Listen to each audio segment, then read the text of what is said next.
অমাবস্যার রাত। রাত ঠিক 12টা কি 1টা হবে। দুইজন ছেলে হেঁটে যাচ্ছে কবরস্থানের দিকে, কারণ তাদের নতুন কবর হওয়া কোনো কবর থেকে সেই লাশের মাথা কেটে নিয়ে আসতে হবে। আপনারা হয়তো ভাবছেন রাতের বেলা ছেলে দুটো কবরস্থানে লাশের মাথা কাটতে আসছে কেন। শোনেন তাহলে। এই ছেলে দুটো খুব ভালো বন্ধু। পরিবেশ ও পরিস্থিতিতে খাপ খাওয়াতে না পেরে দুজনেই বেছে নেয় খুব অন্ধকার একটা জীবন। দুজনেরই মাথায় আসে জিন বশ করার নেশা। জিন বশ করার নেশা ও কবিরাজি শিখতে দুজনেই একজন কবিরাজের কাছে চলে যান। সেই কবিরাজের কাছে যাবার পর অনেক অনুরোধ করতে থাকেন কবিরাজকে। কবিরাজ যেন তাদেরকে তার শিষ্য বানায়, তাদেরকেও যেন কবিরাজি শেখানো হয়। ছেলে দুটোর অনেক অনুরোধে কবিরাজ তাদেরকে কবিরাজি শিখাতে রাজি হন, কিন্তু খুব কঠিন শর্ত তাদের দেওয়া হয়।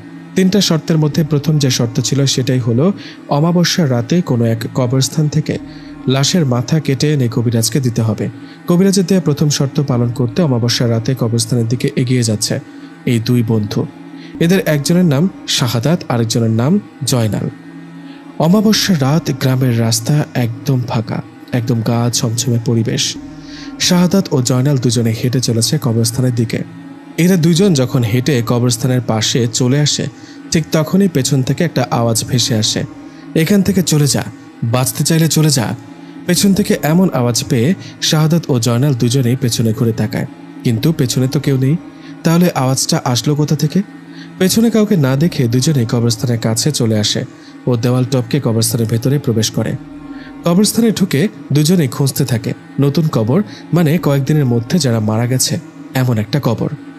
এমন একটা কবর দুজনে খুঁজতে থাকে। খুঁজতে খুঁজতে একসময় তারা নতুন একটা কবর পেয়ে যায়। নতুন কবরটা পাওয়ায় শাহাদাত ও জয়নাল কবর থেকে মাটি সরাতে থাকে। এদিকে মাঝে মধ্যে এদিক সেদিক তাকিয়ে দেখে কেউ আসছে কিনা। যাই হোক, কবরের মাটি সরাতে সরাতে একসময় বাঁশ বের করে আর বাঁশগুলো সরাতেই দুজন দেখতে পায় কবরে একটা লাশ রাখা, একজন বৃদ্ধের লাশ। লাশটা দেখে জয়নাল শাহাদাতকে বলে, এই শাহাদাত, যা দা নিয়ে আয় আর লাশের মাথাটা কেটে নিয়ে আয়। জয়নালের কথায় শাহাদাত বলে, আমার তো ভয় করছে রে, তুই নাম কবরে আর মাথাটা কেটে নিয়ে আয়। শাহাদাতের কথায় জয়নাল রাগ করে বলে, ভয় নিয়ে কাজ করলে কি কবিরাজি শেখানো যাবে? দে হাতিয়ারটা আমাকে দে, আমি লাশের মাথাটা কেড়ে নিয়ে আসি।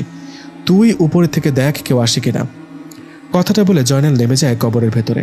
জয়নাল যখন কবরের নামে উপর থেকে শাহাদাত তখন দেখতে পান 4 থেকে 5টা শিয়াল ওদের দিকে এগিয়ে আসছে। এই দেখে শাহাদাত বলে, জয়নাল, জয়নাল, ওই দেখ আমাদের দিকে কয়েকটা শিয়াল এগিয়ে আসছে। ওদিকে কবরের ভেতর থেকে জয়নাল বললেন, চুপ করে থাকতো, শিয়াল আবার এমন কি, একটা লাঠি দিয়ে ভয় দেখা, পালিয়ে যাবে। জয়নালের কথায় শাহাদাত চুপ করে ওই শিয়ালগুলোর দিকে তাকিয়ে আছে।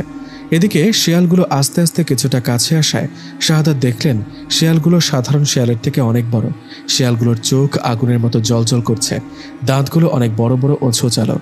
এমন অদ্ভুত রকমের শিয়াল দেখে শাহাদাত ভয়ে জয়নালকে বলে, জয়নাল, একবার উপরে তাকা, আমার মনে হয় এগুলো সাধারণ কোনো শিয়াল না রে। শাহাদাতের কথায় জয়নাল কবর থেকে উপরে তাকিয়েও ও নিজে দেখে বুঝতে পারে আসলেই এগুলো সাধারণ কোনো শিয়াল না। বিষয়টা বুঝতে পেরে জয়নাল বলেন, শাহাদাত, কি করব? জয়নালের কথায় শাহাদাত বললেন, চল পালাতে হবে, আগে জীবন বাঁচায়। কথাটা বলে দুজনেই পালাতে যাবে, তখন শুরু হয় ভয়ঙ্কর একটা ঘটনা। পালানোর জন্য জয়নাল কবর থেকে উঠতে যাবে, তখনই কবরের ভেতর থেকে কে যেন জয়নালের পা টেনে ধরে। জয়নালের পা টেনে ধরায় জয়নাল ভয়ে চিৎকার করতে থাকে। জয়নালের এমন অবস্থায় ওপর থেকে শাহাদাত জয়নালের হাত ধরে টানতে থাকে। কবরের ভেতরে থাকা অবয়বটা জয়নালের পা কোনোভাবে ছাড়ছে না। এদিকে উপরে ওই হিংস্র ভয়ঙ্কর শিয়ালগুলো এগিয়ে আসতে থাকে তাদের দিকে। এমন অবস্থায় উপরে থাকা শাহাদাত জয়নালের হাত ধরে শরীরের সমস্ত শক্তি দিয়ে টানতে থাকে। জয়নালও কবর থেকে ওঠার জন্য শরীরের সমস্ত শক্তি প্রয়োগ করে। এমন অবস্থায় কবরের ভেতরে থাকা অবয়বটা জয়নালের পা ছেড়ে দেয়। জয়নাল কবর থেকে এক লাফে উপরে ওঠে। জয়নাল উপরে ওঠায় শাহাদাত ও জয়নাল সেখান থেকে এক দৌড় দেন। ওদিকে তাদের পেছনে দৌড়াতে থাকে সেই ভয়ঙ্কর শিয়ালগুলো। শিয়ালগুলো পেছনে দৌড়াচ্ছে আর ভয়ঙ্কর রকমের আওয়াজ করছে, মনে হচ্ছে শাহাদাত ও জয়নালকে পেলে ছিঁড়ে ছিঁড়ে খাবে। এদিকে প্রাণের ভয় দৌড়ে চলেছে দুজনেই। দৌড়াতে দৌড়াতে দুজনে বাড়ির কাছে আসতে দেখতে পেল পেছনের শিয়ালগুলো হঠাৎ করে কোথায় যেন চলে গেল। শিয়ালগুলো আর পিছু করছে না। শিয়ালগুলোকে দেখতে না পেয়ে জয়নাল ও শাহাদাত একজন আরেকজনকে বলতে থাকে, বেঁচে গেলাম রে, শিয়ালগুলো কি ভয়ঙ্কর ছিল, ওগুলো শিয়াল না অন্য কিছু কে জানে। জয়নাল বলল, আচ্ছা এসব চিন্তা বাদ দে, যা এখন বাড়িতে যা, অনেক রাত হয়েছে, কালকে কথা বলবো। জয়নালের কথায় শাহাদাত বাড়িতে চলে গেল। জয়নালও এদিকে বাড়িতে চলে গেল। রাতের কথা মতো পরের দিন দুজনেই দেখা করলেন। দুজনে দেখা হতে শাহাদাত বললেন, জয়নাল, এখন কি করবি? আমরা তো গতরাতে কবরস্থানে গিয়ে লাশের মাথা কেটে নিয়ে আসতে পারিনি। আমরা যে ব্যর্থ হয়েছি এটা যদি কবিরাজ জানে তাহলে তো আমাদের কোনো দিনই কবিরাজি শেখাবেন না, আমাদের স্বপ্নও তো পূরণ হবে না। জয়নাল বলল, ঠিক বলেছিস, তাই দেরিতে হলেও আমাদের কবিরাজ কথা মতো কাজ করতে হবে। শাহাদাত বলল, মানে কি করবো তাহলে? কি করবো মানে? গত রাতে ব্যর্থ হয়েছি তাতে কি? আজ রাতে আবার যাব কোনো একটা লাশের মাথা কেটে নিয়ে আসতে? কি বলিস? কালকে রাতে যা হলো তারপরও আজকে যাব? জয়নাল বলল, কাল ঘটনা ঘটেছে বলে কি আজও ঘটবে নাকি? আজকে অন্য একটা কবরস্থানে যাব। শাহাদাত বলল, ভয় লাগছে। তবু ঠিক আছে, আমি রাজি। কখন যাব বল? রাত 12টার পর। দুই বন্ধু কথা শেষে যে যার বাড়িতে চলে গেল। এদিকে দিন পেরিয়ে রাত আসলো। ঘড়িতে রাত 12টা। কথা মতো দুই বন্ধু বেরিয়ে পড়ল একটা কবরস্থানের দিকে। গত রাতের মতো আজ আর গ্রামের কবরস্থানে না গিয়ে পাশের গ্রামের একটা কবরস্থানে চলে গেলেন দুজনেই। নিশিরাত ভয় করছে। ভয়ে ভয়ে দুজনে ঢুকে পড়ল কবরস্থানে।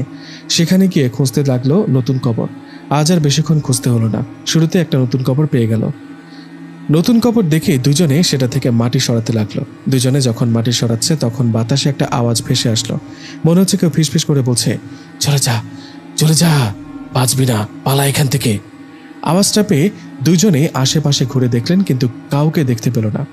কাউকে দেখতে না পেয়ে দুজনে আবারও মাটি সরাতে লাগলো। মাটি সরাতে সরাতে একসময় কবরে থাকা লাশটিকে দেখতে পেল। এটা একটা মহিলার লাশ। লাশটাকে দেখে জয়নাল বলল, শাহাদাত উপরে থাক, আজকে যাই হোক আমি লাশের মাথা না কেটে উপরে উঠব না। কথাটা বলে কবরে নেমে পড়লেন জয়নাল। আর কথা মতো কিছুক্ষণের মধ্যেই কবরে থাকা লাশের মাথা কেটে উপরে উঠে আসলো জয়নাল। গত রাতের মতো আজ আর কোনো শেয়াল বা কবর থেকে পা টেনে ধরা এরকম কোনো ঘটনা ঘটল না। ভয়ঙ্কর ঘটনা ঘটল তখন যখন শাহাদাত ও জয়নাল লাশের মাথা কেটে আবারও ওই কবরটাতে মাটি দিয়ে সেখান থেকে আসতে যাবে, তখনই একটা আওয়াজ ভেসে আসে। কেউ একটা ভয়ানক কণ্ঠে বলে, কিরে, কোথায় যাচ্ছিস আমার মাথাটা নিয়ে? কথাটা শুনে দুজনেই ভীষণ ভয়ে ভয়ে এদিক সেদিক তাকাতে থাকে। শরীর কাঁপতে থাকে দুজনের। আওয়াজটা কোথা থেকে আসছে? কে বলছে? সামনে তো কাউকে দেখতে পাচ্ছি না। এমন অবস্থায় দুজনে খেয়াল করেন খুব ভয়ঙ্কর একটা দৃশ্য। দুজনে দেখেন ভয়ঙ্কর রূপে কথা বলছে সেটা আর কেউ না, তাদের সাথে থাকা কাঁটা মাথাটা। এটা কিভাবে হতে পারে? কাটা মাথা কিভাবে কথা বলছে? এই দৃশ্য দেখে জয়নালের হাতে থাকা কাটা মাথাটা ছুঁড়ে ফেলেন মাটিতে। মাটিতে ছুঁড়ে ফেলে দুজন পালাতে যাবে, ঠিক তখনই ঘটে আরেকটা ভয়ের ঘটনা। দুজনে পালাতে যাবে তখনই তাদের সামনে এসে দাঁড়িয়ে পড়ে মাথা ছাড়া একটা অবয়ব। এটা কি দেখলাম? মাথাবিহীন শরীর কিভাবে দাঁড়িয়ে আছে, কিভাবে হাঁটছে? এই দৃশ্য দেখে শাহাদাত সেখানে জ্ঞান হারিয়ে পড়ে যায়। শাহাদাত জ্ঞান হারিয়ে পড়ার সামনে থাকা সেই মাথাবিহীন অবয়বটা জয়নালের দিকে এগিয়ে আসতে শুরু করলো। ঠিক তখনই শাহাদাতের মতো জয়নালও জ্ঞান হারিয়ে মাটিতে পড়ে গেল। এদিকে সকালবেলা আশেপাশের লোকেরা দুজনকে জ্ঞান ফেরান। ওদের জ্ঞান ফিরতেই সবাই জিজ্ঞেস করে, এই তোমরা এখানে জ্ঞান হারিয়ে পড়েছিলে কেন? সবার কথার উত্তরে শাহাদাত ও জয়নাল একজন আরেকজনের দিকে তাকিয়ে মনে মনে ভাবতে লাগলো, এই রে, এই বুঝি ধরা পড়ে গেলাম। আমরা তো এসেছিলাম লাশের মাথা কাটতে, কিন্তু লাশের মাথা কই? আর কবরটাও তো ঠিকঠাক আছে। জয়নাল ও শাহাদাত চুপ করে থাকায় সবাই আবারও বলে, কি হলো, কথার জবাব দিচ্ছ না কেন? তোমরা কোনো চোর নও তো, আবার চুরি করতে আসছো নাকি?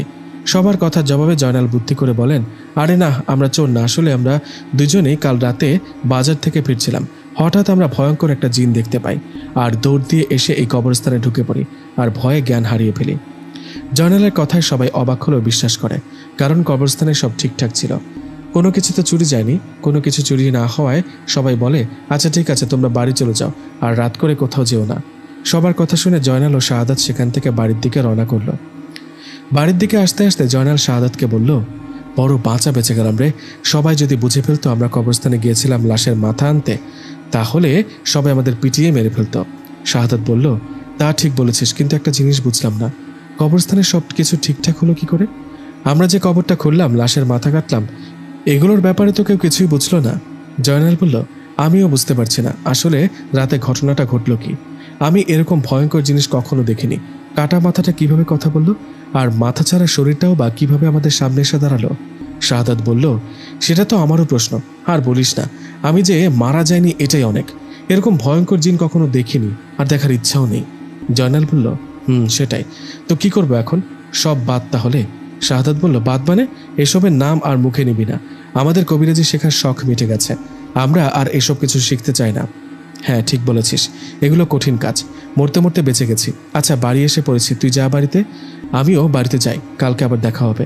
কথাটা বলে দুই বন্ধু যে যার বাড়িতে চলে গেল। দুজনে বাড়িতে যাবার পর ভাবছিল সমস্যা বুঝি সেখানেই শেষ, আর কোনো সমস্যা হবে না মনে হয়। কিন্তু না, দুজনের ধারণা ভুল করে সে রাতে দুজনের সাথে ভয়ঙ্কর রকমের একটা ঘটনা ঘটে।